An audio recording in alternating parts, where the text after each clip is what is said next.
faking my own death. Hope it's all worth the theatrics in the end. It was just to keep Hartman off my back, but maybe I went a little overboard. The manager must be pretty shaken up. I should apologize at some point.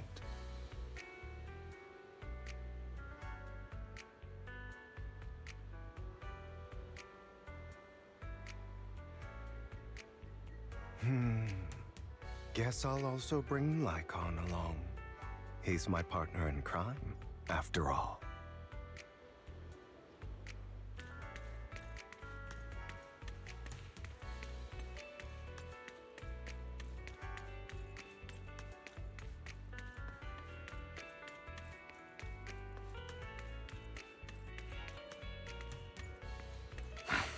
You're late. So strict. Spare me a moment to catch my breath, will you?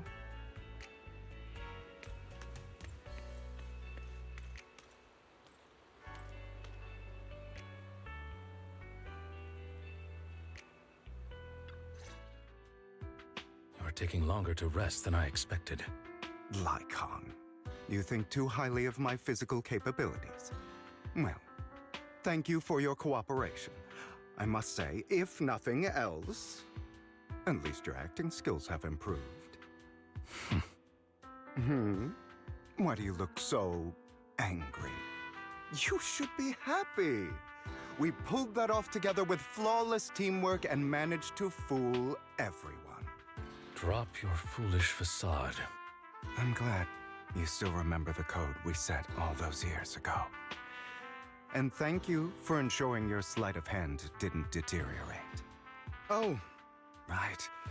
I should also thank the blood bag hidden in my clothes and our other props. Do you remember when we last used this trick? It was probably ages ago. Sometimes I really don't understand you. Have you never thought about what the consequences would be if I didn't understand your code? If I decided against helping you? Or if I just couldn't control my strength properly? You'd understand it. Of course, if things really did go awry, I had alternative plans. You wouldn't be so arrogant as to think I'd bet everything on you, would you? You're insane. No, I'm flattered. So what exactly is the purpose behind all this? Surely after going to such great lengths to erase your own existence, you don't just plan to hide here and reminisce about the past with me. Don't try to brush this off. I've already helped you enact your plan. Tell me the truth. Don't get your tail in a twist. I have more plans that require your assistance, so naturally I would not hide anything from you. Simply put, as things stand, whether as Hugo Vlad or as Mockingbird, I am doomed to die. Seems you've made quite a few enemies. As a member of the Ravenlock family, I negotiated with Edmund and managed to obtain resources from Tops for my future plans. I also confirmed what attitude they held toward your master, the Mayflower family. Meanwhile, I used my identity in Mockingbird to strike a deal with Hartman and gather information on their collaboration with the remnants of the Exaltists. That's where I got my intel on what Bringer left. Oh, by the way, the crime declaration letter that your dear mayor received, that was also sent by yours truly. He's probably figured that out by now, right? Though I'm not sure if he told you. The mayor learned about the sacrifice attacks through his own means, but lacked an opportunity to take action. That warning letter was precisely what he needed. You aren't hopeless yet. How delightful.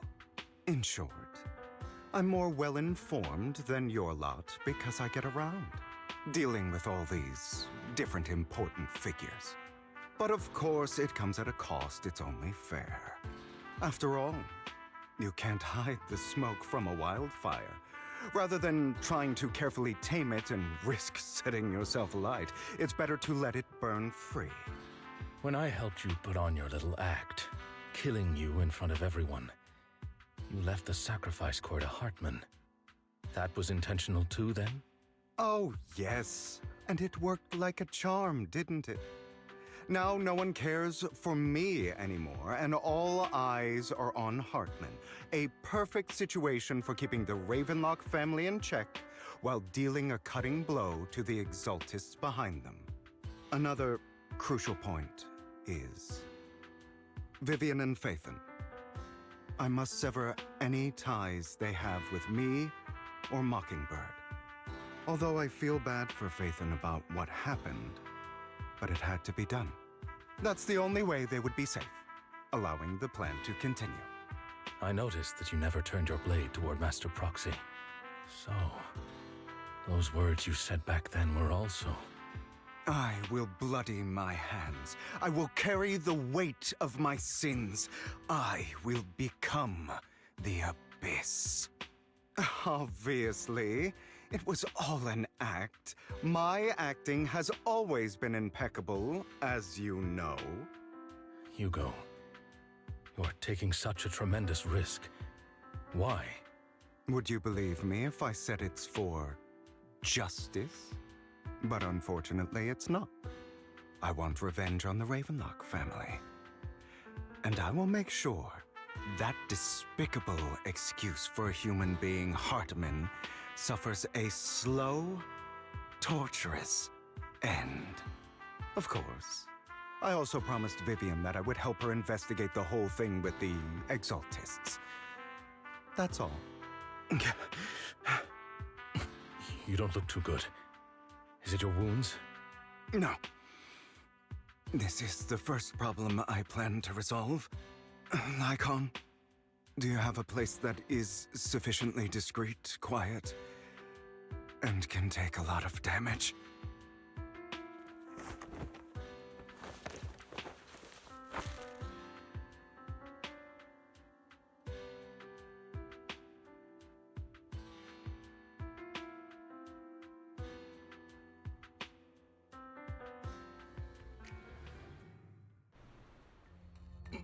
What exactly are you doing? Don't look at me like that. If I didn't have to do this, I wouldn't. Hartman recently obtained a bizarre substance, most likely from those crazy Exaltists. After use, it allows control of the victim's mind, to some extent. You were dosed with it. To be more precise, Lycon, I deliberately allowed Hartman to put this drug in my cup to facilitate our previous collaboration.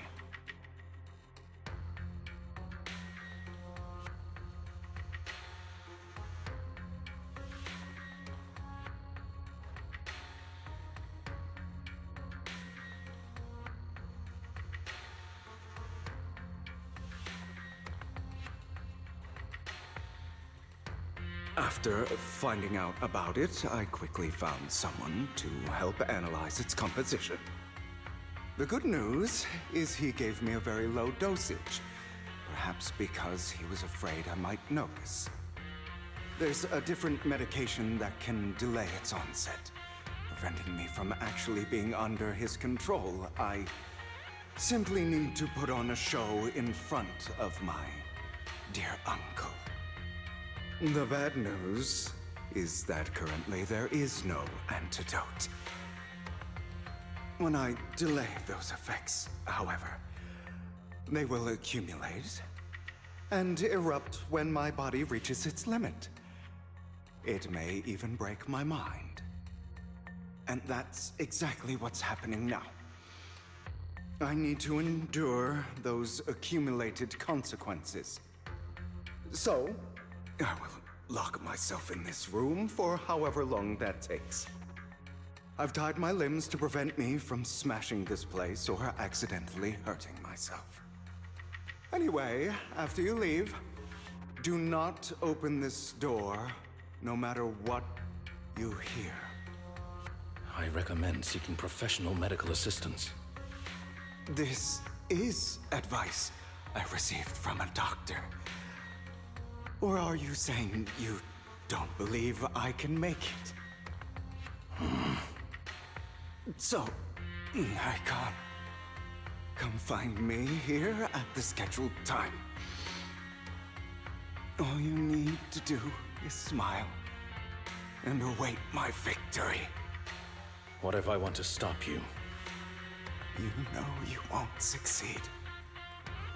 You never have. And you never will. Well, time is short. Let's begin. I understand. Don't die, you stupid bastard.